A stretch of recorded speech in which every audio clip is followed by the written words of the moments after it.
Hi, Rich with Dry Hero. Today what we have is your classic example of a sump pump malfunction.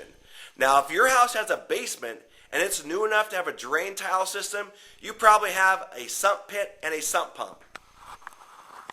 In this house, here's what the pit looks like. It's got a radon abatement system attached to it, so it might look a little different than yours. But in essence, I'm going to try and show you here, that pit is full of water. The pump is running. It's trying to discharge the water, but it's not going anywhere. So somehow that pump has failed. And what this does is it causes the drain tile system to back up. So here's what that looks like. The perimeter of your basement is normally what will flood. These folks are pretty fortunate in that they have an unfinished basement. So not a real big deal to clean up and dry out. But if this were a finished basement, you could be looking at thousands of dollars in damage.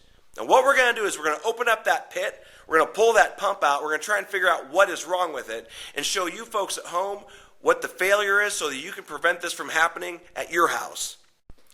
So we got the cover of the sump pit off, and that sound that we heard earlier actually was not the sump pump running, but it was the radon fan on the outside of the house. While we were removing the cover, the pump started to run. And what that usually indicates is the float hung up. There's a mechanical float that triggers the pump to kick on when the water level reaches a certain height. In this case, it didn't do it, but I'm going to try and give you an idea what that looks like. There's our pit. Currently, the pump is unplugged, but it was plugged in and not running. So we're going to plug it in.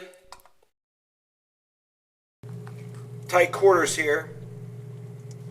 There's our pump, and it's pulling the water down. And you're going to see the water pouring out of that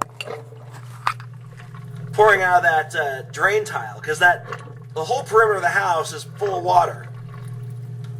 And as long as that pump is working, this basement won't reflood. So that's kind of what it looks like, but it's really important at home in the spring. Make sure that pump is operational. Shake it, pour some water in it, make sure it's working, and you'll help prevent this from happening in your own basement.